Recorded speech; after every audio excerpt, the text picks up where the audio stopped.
but we're talking strictly in terms of identity. Okay. They have maintained the line of Moses. They have a priestly family among that clan that they call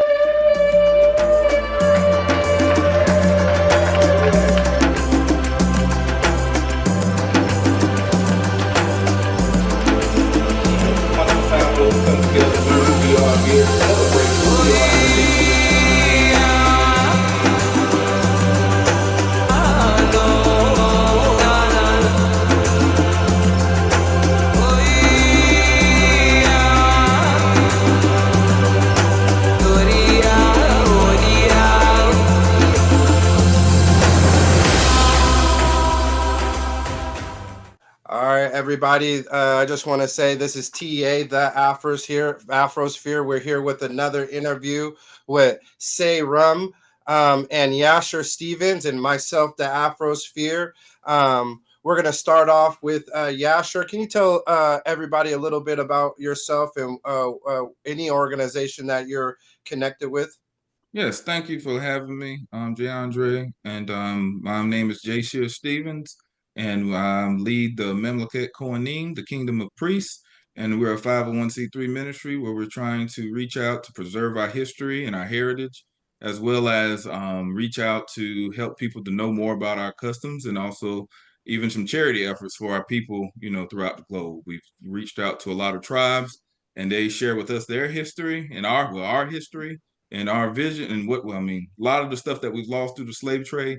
And in return, we help them to do, charitable stuff, build wells, solar power, those type of things. So I'm excited about having Seyram here today to talk about the Erverh, for we also call ourselves, say that we're here for the Erverh history and preservation. Yes. So that's part of our mission, and what a great time to have someone here to represent us as well. So thank you. Okay, great. Next is can you tell them about what you're doing and any organizations that you're with? All right, so my name is Sister Seyram Ajanku. I'm from the Erverh tribe. Erverh means Hebrew. That's the real pronunciation of the word Hebrew. So I am the founder of Hebrew Ivri Erverh, the Black Man, the YouTube channel. It is also on Facebook. Well, I have a Facebook page regarding that, and also on TikTok. And what I primarily do is research and teach about the Erverh history, our customs, and our language, and our Hebraic origins as it relates to all of those categories. Yeah. Okay, thank you. And everybody, you already know the Afrosphere. We're just bringing together all the Black knowledge, positivity, community, and just giving a chance for everybody to speak with no bias. And we're just excited to interview you, Seyram. And we're going to start off with the first question. And that question is, when did you come into the truth of who you are as a Israelite or African Jew, whatever you prefer to use? All right, so I'd simply refer to myself as an Erverh because that's how our elders, that's what we inherited from our ancestors.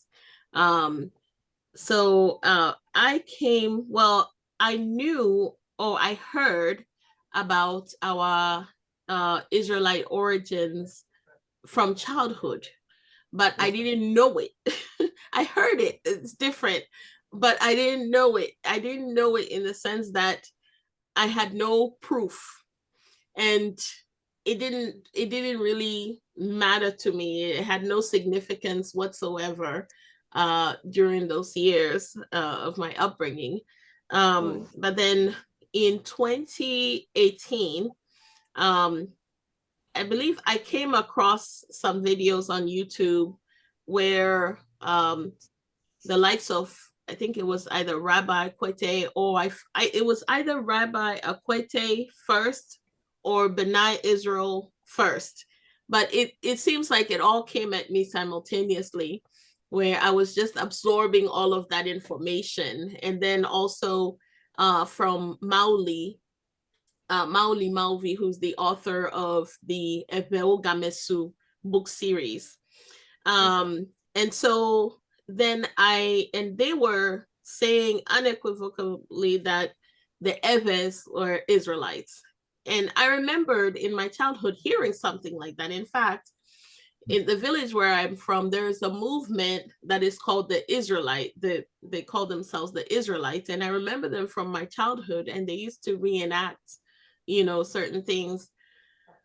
So I took that information and I went to my grandmother and I asked her. At that point, I had already ordered, there's a history book about the Erverh people, and it was written by a German missionary who spent 20 years in Everland, the slave coast, the so-called slave coast, also called the Kingdom of Judah. He spent 20 years there among the people and studied the histories, the customs, and the language, just as I'm doing. And he, in the book, it's about 900 pages long. He kept on comparing our customs with biblical customs and traditions and laws. And so that book really was huge evidence for me. So I called my grandmother and I asked her if she knew that we were the Israelites, because, we've all heard it. Growing up in Everland, you've heard it before, or, we've all heard it, but we just didn't know. And so I asked her and she said, no, she didn't know, but, and then she proceeded to describe the way that her father observed his Sabbath. He kept the Sabbath in a traditional way, where on the eve he would stop on Friday eve, he would stop all his work. They would come back from the farm, and then on Saturday he would kind of isolate himself in his special hut that he had made, and that hut was his Mawu hut. Our word for the Most High is Mawu. Mawu simply means I will surpass all else. I will be exceedingly abundant over and above. Okay. So Mawu is the reference to the Most High. And so that is he who is exceedingly, abundantly above all else. And so he had this Mawu hat and he would seclude himself in there. And they thought at the time that he had idols in there, because if you know anything about the Israelites, that was the one big thing that they did, which was that they went after other deities. In fact, the Erverh people have pantheons. And so so they thought he had idols in there. At the same time, there were missionaries who were trying to convert him into the European Christianity. And of course, he was resisting. My great-grandfather was resisting at that point. But he had in his enclosure, he had a special vessel that he used to purify himself before he would enter into his holy establishment. And so at the end of his worship, he would at times do a sacrifice, and he would do an animal sacrifice, and he would sprinkle the blood on his household members. And interesting. What my grandmother described to me really was so astonishing to me, because that was exactly what the German missionary had written in his book about a man who was worshiping the Most High Mawu, and he had a sacred hut that nobody was to enter it. And so I took that and I said, well, that's it. That's the smoking gun. Now I know that we are. I heard it before in my childhood. Our elders say it. They even say it during Durbas and, you know, family gatherings, and they'll tell the story of how we left the northeast of Africa and came down through exiles all the way to where we are, which is spread out on the west coast of Africa. And so for me, that was the smoking gun. I now knew, and that was the beginning of my so-called awakening and my studying. I really plunged myself into studying all of those things, especially our language. And when I discovered that truly our language is ancient Hebrew, because if we are the people and we maintain the name Hebrew, which is Erverh, then we must still speak the language. So I discovered that yes, we do speak the language. However, we are oblivious to the significance of the language. So when it comes to the ancient Hebrewness of the language, deeper study is required, because when I started looking at the names in the scriptures, because that's really where the language is stored, because our names traditionally, all our names have meanings. We don't have any names that don't mean something. And that's the same thing with biblical names. And I found out that the names were transliterated, although the text was translated many times over, and we have it in English now. And obviously, there are things that are missing in translation, or that are missing that cultural zest, you know, in some of the text. But when it comes to the names I discovered are actually they tell the story. The names are not just taken by happenstance. The names actually are placed there strategically. And they're applicable. They're applicable to the knowledge that you're finding out. Absolutely. And the genius of our ancestors is in the way that they actually named people and places. And it just launched me, it propelled me into a whole different, trajectory of studying the language. I'll stop there and wait for your next question. Thank you. Okay, no, you feel free to you feel free to go. We're here to interview you. There's no shorting it up. Feel free to keep on going, but we appreciate that. My next question is, what's your thoughts on the ingathering?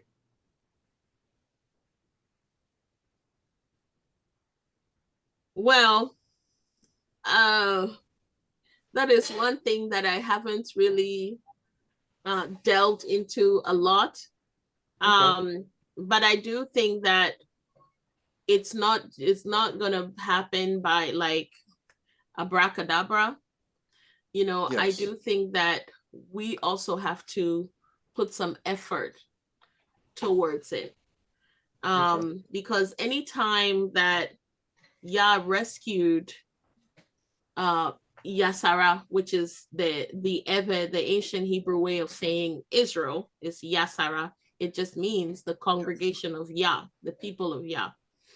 Yeah. Anytime that Yah rescued his people, it was never like snap your finger and we're rescued. Voila. Yeah. Right. Yeah. So it really took us also making some very strong decisions and based on faith to choose to follow Yah, to choose to do the right thing, even though for the sake of our survival. So I do think that we do have to do something. We do have to make the sacrifices, that is if we have to forego certain pleasures, forego certain, indulgences, in order for us to prepare ourselves and our families, then we do need to do those things, and we also, most importantly, should not be an island, because Yah always dealt with Yasara collectively. So we do need to bring our brothers and sisters into the awakening first. It's so important, because I think that our deliverance is delayed because we're not rapidly bringing our brothers and sisters into the fold. Okay. That's great. That's a great, honest question. Great. Can I ask Yeah, a sure. You question? have anything to Yeah, I mean, I think it's just amazing. Some of the stuff she even talks about, even how she said, I think it's your grandfather that sprinkled the blood, one of your My aunts. great grandfather. Great grandfather, it just makes me think about how they go on Mount Horeb, and even Moses, after he gave the covenant, he sprinkled the blood on the people. So Yep. a lot of people don't realize a lot of this stuff is even in the Bible, as well. But like when he's even talking about it in gathering, I know here, I know you're also back and forth between America and also in Africa. But here, there's so many. It seems like we first came together, and then there was a whole bunch of division that happened, between different. And I know also in West Africa, I deal with some of the different tribes like the Akan and the Ashanti, and I heard about the Anglo and the Fan, and all the Roba, and a lot of these people are connected to the Israelites. So I just wonder, even in Ghana, how much is that collection being, or is there still division? Because the Akan is not the same as the Airway, right? I mean, from tribal clan type of thing, but they still have the same type of connection back to Israel. So could you kind of give me your thought, or what you have observed around that too, in reference to West Africa? Yeah, so we have tribes, or let me call it ethnic groups, but they're tribes. And then we have sub-tribes or clans within that. And the dialects, the language is also broken down into dialects along those lines as well.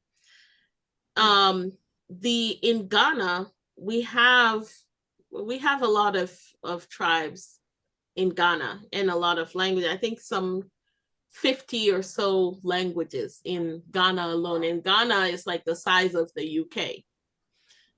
So compared to the rest of sub-Saharan Africa, Ghana is quite small.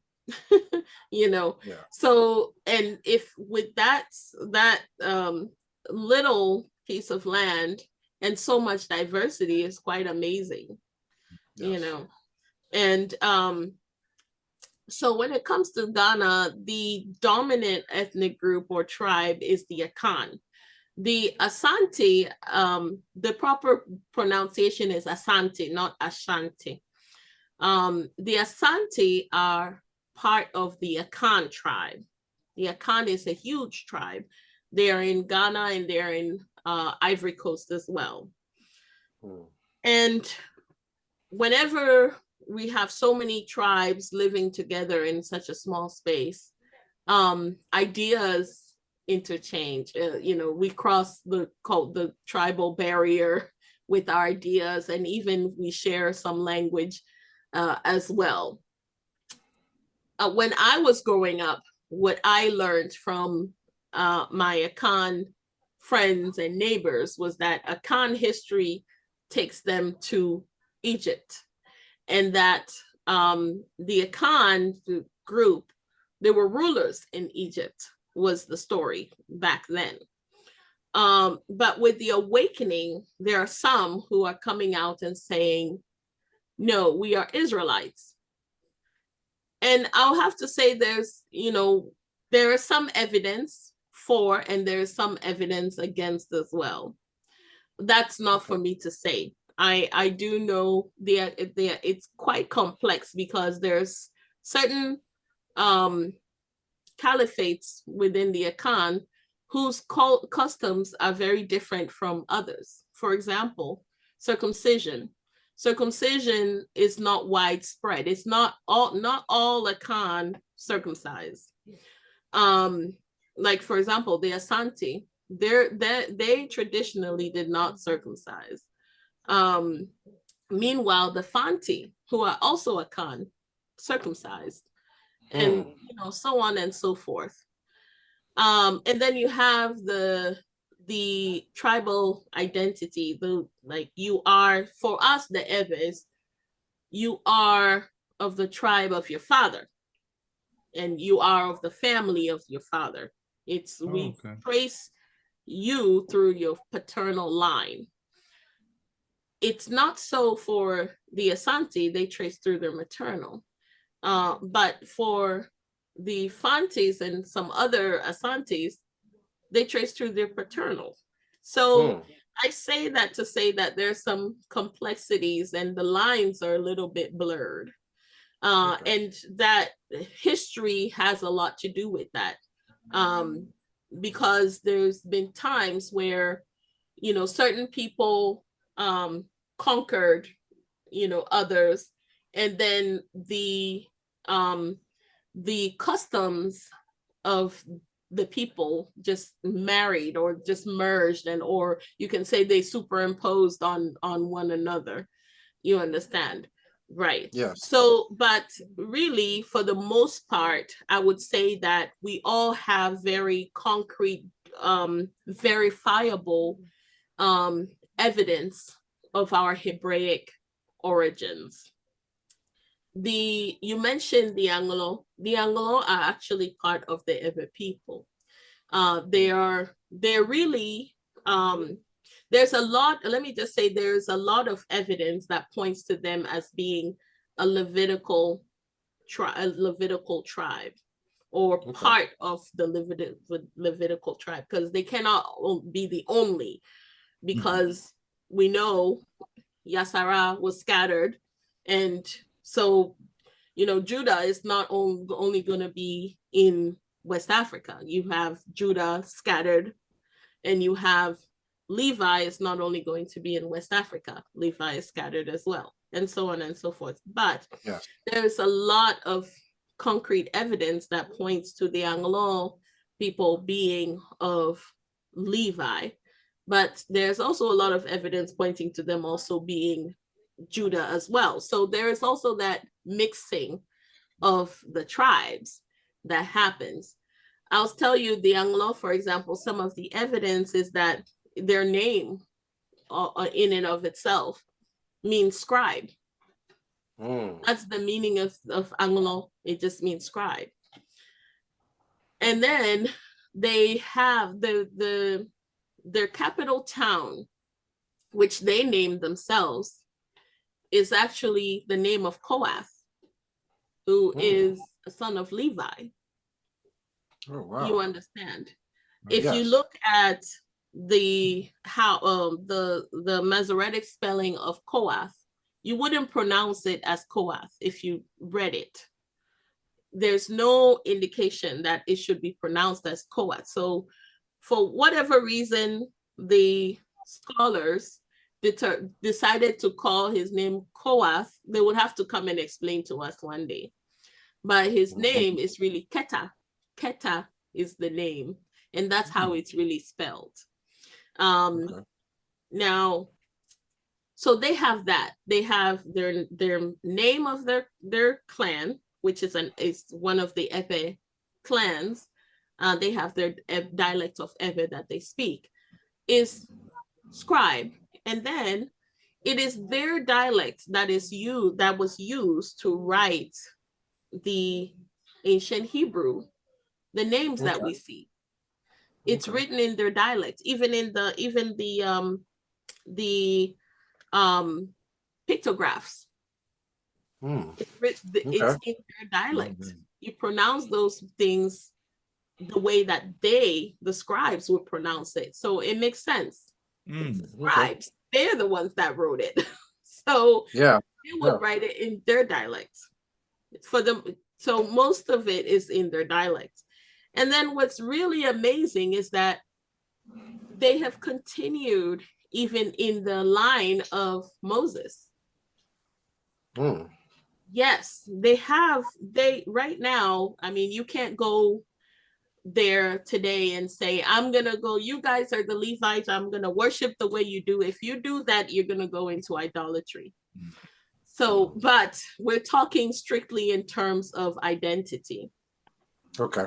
They have maintained the line of Moses. They have a priestly family among that clan that they call Amlada. That's the name of that priestly family, Amlada. Okay. And in fact, I saw last year's Exodus Durba that they had. They have the biggest one of all. So last year's Exodus Durba, the linguist for the king came and introduced them, that priestly family, as the Levites. When he called upon them to come and say the prayers for the ceremony to begin. And of course, they were coming to pour libation, and do their traditional prayers.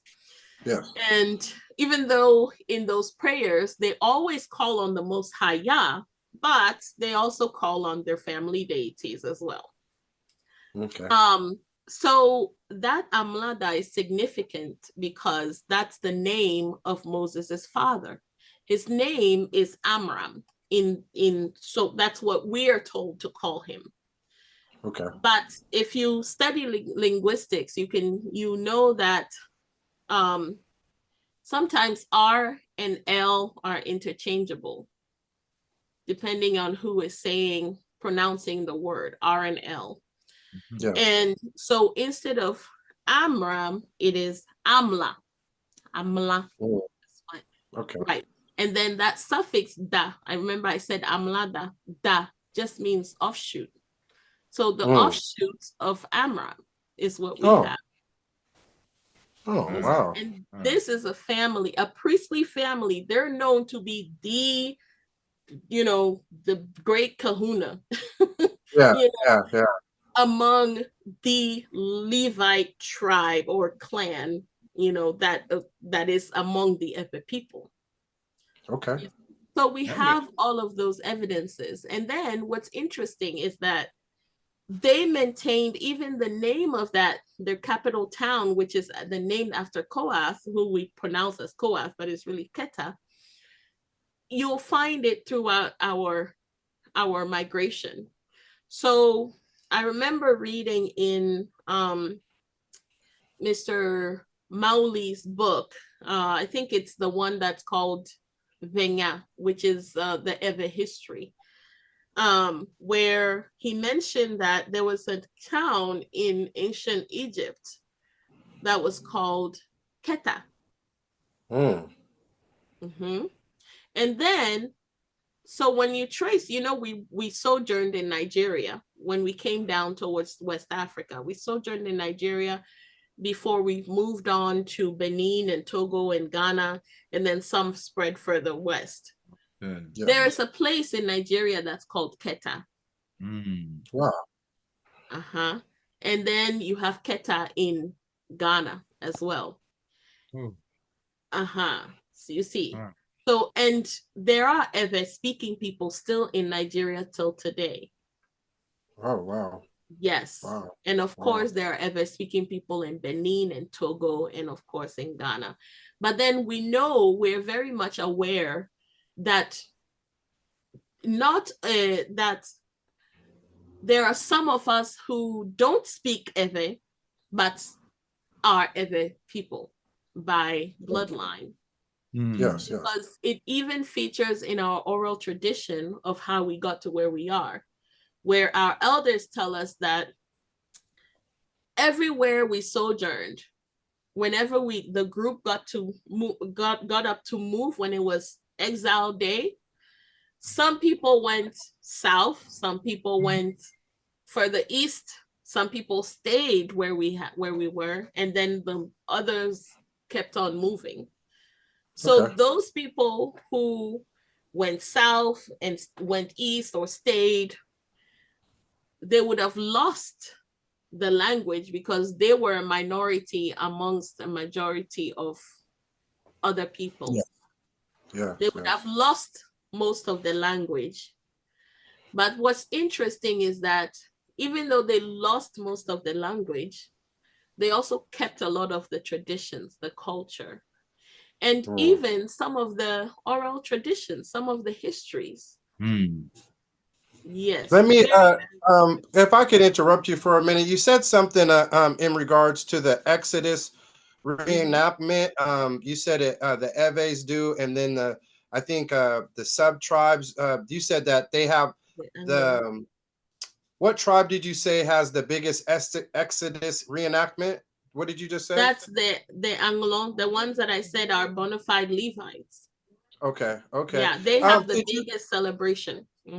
Could you speak about, not to interrupt you, but I just don't want to get you too far. All the stuff you're saying is amazing. I'm just It really is. I could just sit and just let you go 30 minutes on each question because it's so needed. It's needed, and we need this dialogue. But I want to touch on something that you said. Can you tell me a little bit about the Eves Exodus reenactment and what do you think it means to you, and just expound upon that? Yes, Mr. Moore. All right, so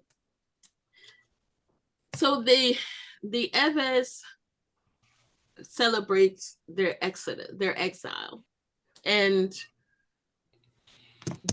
as I mentioned, the Anglos do it. They go all out, and the king comes out. They invite other kings, and it's a whole. And then you have even government officials pay official visits during that time, including sometimes the president of the country. So it's a huge deal. They really come all out, and what they do for the reenactment is they reenact the walk. Okay. And they usually use school children to do it because because it's quite a distance they will walk quite a distance, and sometimes even barefoot. Oh wow. Yes. And they will dress in their kente cloth, what you call kente cloth, and we call evedo. It just means the Hebrew cloth. It's just Erverh cloth. Wow. That we call it evedo. Okay. Right. And we also call it kente. But kente simply means open, like part it and put the thread through and press it tightly. It's just a description of the weaving process. That's what kente means. But it is a Erverh word though, right? Yeah, it's an Erverh phrase. Okay. It's an Erverh phrase. Yeah. Although, our Asante brothers and sisters have done a great job at marketing kente as an Asante invention. That you wouldn't even, most people don't know that kente is actually an Erverh cloth, and that the Evers actually brought it to Ghana. We know now, though. We know now. Yeah, that's interesting. I didn't know that either. And they still, till today, they still make the best quality kente cloth in Everland. So you'll find the best qualities in Togo, in Benin, and in Ghana, in the Erverh part of Ghana. And that's the museum qualities. That's the ones that the Europeans take to their museums and, spread it all over. And I'll bring you a cloth that I had a replica made. It actually belonged to the king of Alada. Alada was a kingdom that is between Benin, the Republic of Benin that we know today, and Nigeria. It was an Erverh kingdom, and it was taken in the when was it? 1920s? No, sorry. It was taken in the 1600s. 1620. Wow. Yes, it was taken in the 1620 by Europeans, and it was displayed in a museum in Germany. And I saw it, and I reached out to a weaver that I know in Ghana, an Erverh weaver, and I asked him, can you make a replica of this for me, and he did, and I'll show it to you. Yeah, I'll show it to you. if you want, yeah, if you want to grab it, we can Yeah, wait. let me go get it real quick. Yeah, no problem. We'll wait. Even what she was talking about, the migration story, even when you talk to some of the other tribes, like the people in Cameroon and the the ones we've been talking to recently, a lot from West Africa, you can see that they kind of went down from Egypt to like Sudan, someone went to Ethiopia, and they went across the Lake Chad and, like she said, Nigeria. And it's amazing because as we do the genealogy thing for a lot of our people here in America, you see that in our DNA. It goes right across, just like she was saying, and it makes sense that the Levites were only in in one place, because in the Bible it tells you that each tribe and people had their own Levites to make sure they were doing right. So it makes sense that Levites will be among all these different cultures, as well as among other tribes of people as well. So this is very interesting. I thank you, JeAndre, putting this together, because this is kind of like right in your face type of stuff. It's like, how do you deny all this stuff that she's saying that matches up, especially a lot of stuff we've been talking about without even knowing some of this stuff. So this is great. Thank you. It's like Elder says, we just we just go. Okay, go ahead and go ahead. This is it. On the head tassel, the fringes up there too. So it's like, yeah, I actually had him make fringes on it for me. Yeah. Wow. Yeah. Wow. But this it was actually made into a tunic. The one that was taken from the king was a tunic. Okay. Yeah. That's beautiful. That's beautiful. Thank you for showing us that. Yeah.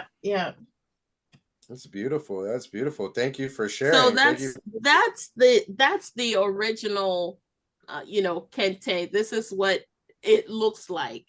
Back in the days, it also, you would make it depending on what dyes were available.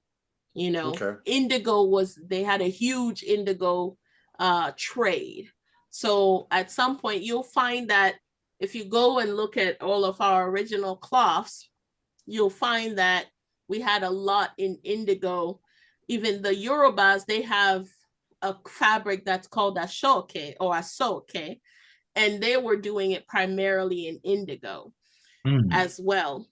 Yeah. So anyway, there's I have talked about Joseph's coat of many colors before, and the historical significance, the cultural significance, when you really look at it through the African perspective or the Erverh perspective. So you asked me about, but that's a lesson for another day. But you asked me about that Exodus, and so yeah, they do celebrate it every year. Now they in Ghana, because Ghana is fairly young, so they started celebrating it not that long ago in Ghana. I want to say in the 70s is when they started celebrating it in Ghana. And they tell the stories of how we gain our freedom. And it's very interesting. Remember, I mentioned that the genius of our ancestors is seen in how they named places. So they named this place in Togo, Ngoche. And Ngoche is properly pronounced Ngochi, and it just means pierce through water. But what's significant is that there's no water in that place, in that environment. There's no water to pierce. There is no natural body of water at Ngoche in Togo. But they named it that place. And they named it, the place that they named that, they also associated with the name is the story of how the Erverh people were under bondage under a wicked king at Ngoche. And this king was notorious for giving them impossible tasks. one of them was to make bricks where he had thorns. He had his servants put thorns in the clay, and they had to knead it. The Erverhs had to knead it with their feet and get pricked by the thorns. Another one was that they were to make a rope out of clay. And the story's going on and on and on. So what's important is that we have the story of us being in bondage, and then this wicked king, Pharaoh, and then we have a savior who nearly got killed by this wicked king, who had ordered the mass assassination of the elders. According to our version, it was the elders who were being assassinated. According to our oral tradition, although in the biblical account it was the children, it was the babies, the Hebrew boys. And what's interesting too is that in our oral tradition of this story, the savior, he had two allies. He had two people who also helped him along with the journey. So then we have these three people: Moses, Aaron, and Miriam, right? But we didn't call them that. Our oral tradition has different names for them. And then the name of this main character, the main elder, is Venya. And Venya simply means Erverh history, Hebrew history. So when you take all of that and then you look at it through the lens, the Bible story, you will see, it comes out very obviously. Yes. And Moses wrote the Hebrew histories, right? Yes. And then they say so he led us through some very cunning ways and very smart ways, led us out of bondage from that kingdom. And he used first we were enclosed, we were entrapped in a wall within, the confines of a wall. The kingdom was walled, they say. And he used his dagger to pierce through the wall and make a hole, and the people went through. I heard that. Wow. And the people, when people went through, they walked backwards to get out. Wow. So they say, but there's a reason our ancestors or our elders tell the story that way. When you say someone is walking backwards, it doesn't mean they're literally walking backwards. It just means that they're wandering. You see. And when they reenact the story and they are marching, they also do a backwards movement. And say, we walked backwards. And they all hold their staff and hold their loads on their heads and say they were walking backwards. Wow. And then they say when they got to a certain point in the journey, Venya, the ancestor that we dubbed Venya, which is clearly not his name at birth. That's another thing. Biblical names are not always the name at birth. Yes. They're names that are given through oral tradition. And I'll show you, and I'll show you even with Moses's name. Moses's name, a lot of people say it's Egyptian. And it very well may be. We spent a lot of years in Egypt. So some things we can, share. But I'll leave that there. If you remind me, I'll tell you about the Moses one. So they said at some point in the journey, this elder, Venya, became tired, or he said he couldn't continue. He had fallen. That's it. He said he had fallen. They said he had fallen and he couldn't continue any further. Right? So he never made it to the promised land where we were going. He left us at a point in the journey. And true to Moses' story, Moses fell from grace, where he was not allowed to make it to the promised land. You see. Yeah, that's deep. Wow. Wow. Yes. Amazing.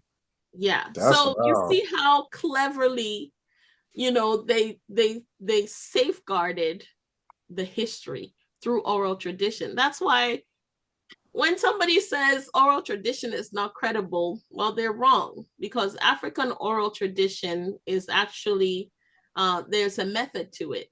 It's not just telling the story. If you just tell the story, it's going to get lost.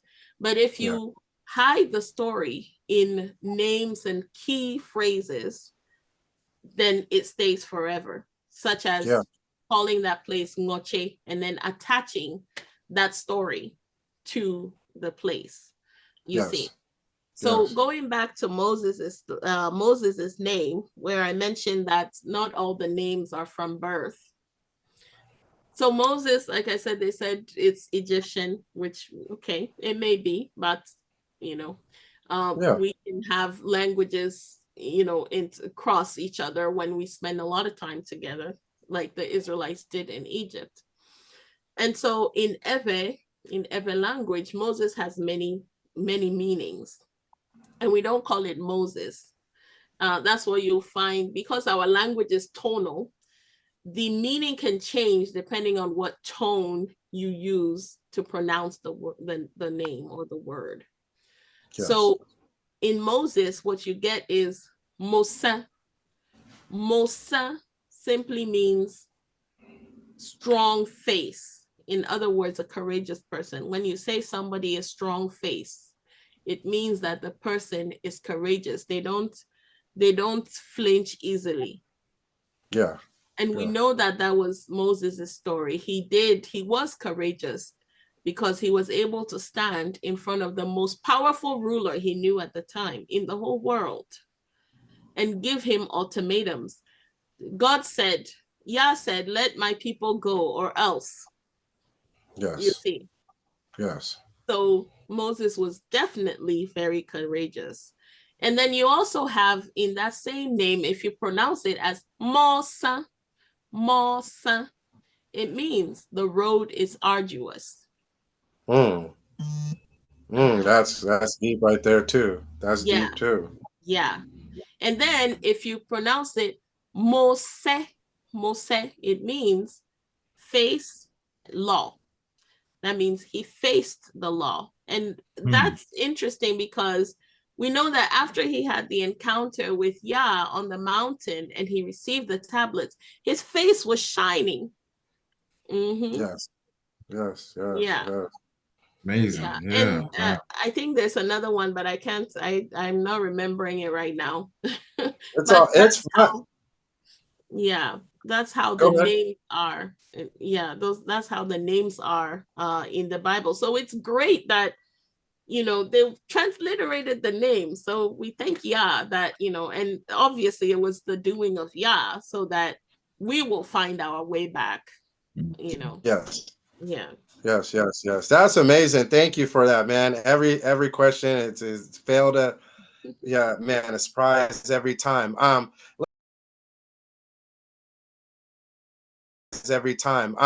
Let's switch it up a little bit.